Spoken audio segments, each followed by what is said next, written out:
File पोहोचूस तर वेळ गेला. वेळ गेल्यानंतर ती फाईल आली. पण एक मोठा नेता आपल्या पक्षाचं बोलत असेल तर सही तर करावीच लागेल. आणि मग दादानी ती सही केली. ती फाईल यूज तर सही करूस तर त्याच्यामध्ये दुर्दैवाने त्या ठिकाणी वेळ गेला. आता ह्याच्यात खोलात जर जायचं असेल कारण आमच्या पण ओळखी तिथं आहेत, आमच्या पण जीवाची माणसं आहेत. अजितदादांबरोबर जेव्हा केव्हा मी भेटलो आणि दादांचा जो काही शेवटचे 3-4 महिने होते त्यात मी, दादा आणि त्यांच्याबरोबरचे अधिकारी एकदम घट्टपणे एक फार महत्वाची चर्चा त्या ठिकाणी करायचो. आणि ती करत असताना मग काही अधिकाऱ्यांचे, कर्मचाऱ्यांचे त्याच्यावर आमच्यावर त्या ठिकाणी विश्वास असल्यामुळे तिथं चर्चा काय चालली होती हा विषय जेव्हा केला तेव्हा तिथं चर्चा कुठले तरी राजकीय कन्सल्टंट कोणीतरी आहे त्यांचा जो कॉन्ट्रॅक्ट आहे जो शेकडो कोटीचा आहे तो आपल्याला कॅन्सल करावा लागतोय. कारण त्यांच्याकडनं काहीच आपल्याला मिळत नाही, त्याचा काहीच फायदा होत नाही. कारण 7 दिवस आधी सुद्धा बारामती हॉस्टेलला दादांना जेव्हा मी भेटलो होतो तेव्हा सुद्धा दादांनी काही लोकांना सांगितलं होतं शहाणपणा करू नका, राजकारण आम्हाला शिकू नका, राजकारण आम्ही कसं करायचं हे माहिती सर्वे फक्त तुम्ही करा, अशी काहीतरी चर्चा तेव्हा झाली होती. आणि अशा पद्धतीची चर्चा तिथं झाली आणि दादांना त्याच्यामध्ये उशीर झाला आणि मग दादांना प्लॅन बदलावा लागला. आता हे सगळे बॅकग्राऊंड तुम्हाला फक्त सांगतोय. त्याचं कारण असं की प्लॅन का बदलावा लागला. आता मी येतो 28 तारखेला.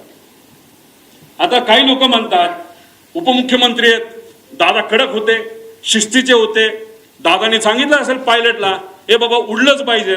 पण दादाचं स्टेटमेंट तुम्ही बघा, ते स्वतःच्या मुखातून ते काय बोलतात.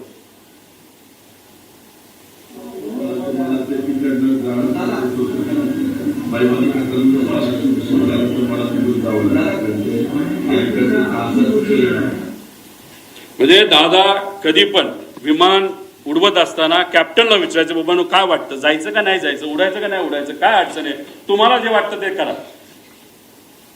एका ठिकाणी त्यांना यायचं होतं, मुंबईकडनं ते उडले पण होते. माझा अंदाज आहे 2-2.5 वर्षापूर्वीची गोष्ट असेल. हेलिकॉप्टरले होतं, लोणावळ्याला धुक्क वाढलं होतं. दादांना त्या कॅप्टनने सांगितलं थोडंसं दुःख जास्त आहे, रिस्क आहे, पण आपल्याकडे डबल इंजिन हेलिकॉप्टर आहे, अजिबात दादा काळजी करू नका. दादा म्हणले काय नाही, मुंबईला परत दे. दादा परत मुंबईला गेले आणि गाडीली पुण्याकडे त्या ठिकाणी आले. हे दादांची वस्तुस्थिती होती. दादांचं एक मत होतं, जो एक्सपर्ट आहे, जो त्यातला एक्सपर्ट आहे त्याचा ऐका, अभ्यास करा, रिस्क उगाच त्याच्यामध्ये त्या ठिकाणी घ्यायची नाही, अशी दादाची भूमिका होती. हे होते आमचे दादा जे वेळेवर एअरपोर्टला पोहोचले. पण नंतर जे घडलं त्याच्यामध्ये काही गोष्टी तुम्हाला पुढे मी सांगतो. पुढे आता हे एक ईमेल आहे. या ईमेल मध्ये 2 नावं आहेत फ्यू डिटेल्सची. त्याला क्रॉस व्हेरीफाय करायला लागेल. हे ईमेल याच्यामध्ये कॅप्टन साहिल काहीतरी आहे बाबा मदन आणि कॅप्टन यश असे 2 नावं प्रपोज केली गेली होती. बाकी सगळं तिथं लिहिलेलं आहे आणि कुठं जाणार आहे मुंबई, बारामती वगैरे सगळं तिथं दिलं होतं. आता हे आहेत दोघं. पण झालं असं की नाव ते दुसऱ्या दिवशी बदलण्यात आलं.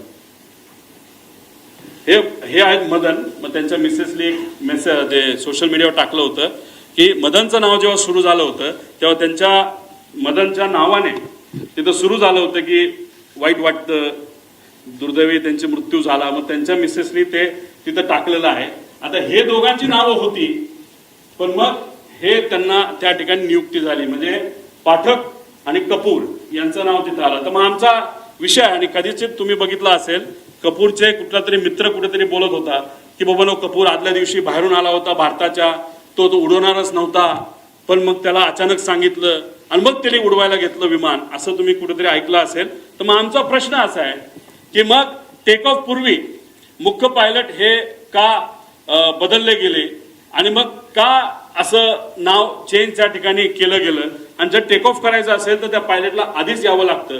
आणि तिथं असं सांगितलं होतं की हे 2 पायलट हे ट्रॅफिकमध्ये 6:30 वाजता सकाळी अडकलेत आणि ते येऊ शकत नाहीत म्हणून दुसरे पायलट आम्हाला द्यावं लागलं, अशी कुठेतरी एक स्टेटमेंट आम्ही सोशल मीडियावर आणि काही मीडियाच्या माध्यमातून तिथं ऐकली होती आणि काही अधिकाऱ्यांनी सुद्धा त्या ठिकाणी सांगितलं होतं. पुढे आता हे व्यक्ती आहेत 7 वाजता हे क्रू तिथं पोहोचलं.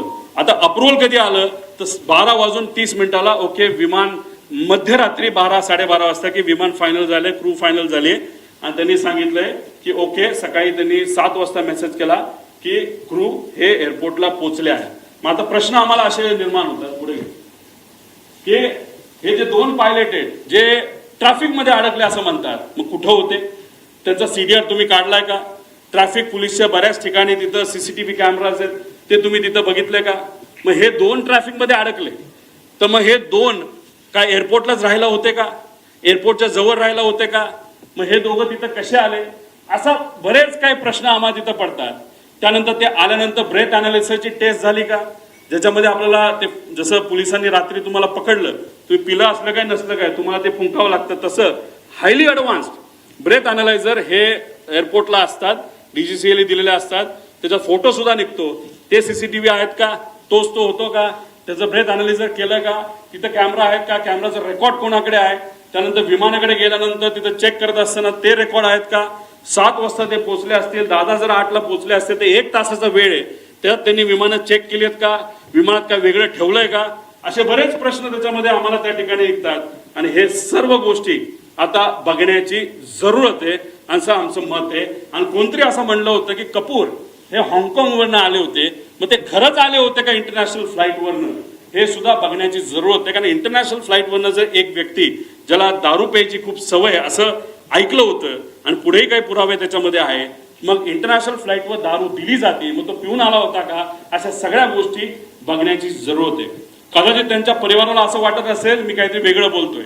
मला त्यांना एवढंच सांगायचं, आमचा तो हक्क आहे, आम्ही परिवारातली लोक आहेत, आमच्या शंका जर असतील तर शंकेचं निरसन हे झालंच पाहिजे, कारण आम्ही आमचा माणूस गमावलेला आहे, तुम्ही तुमचा माणूस गमावलेला आहे, तुम्ही तुमची बाजू बघा, आम्ही आमची बाजू बघतो.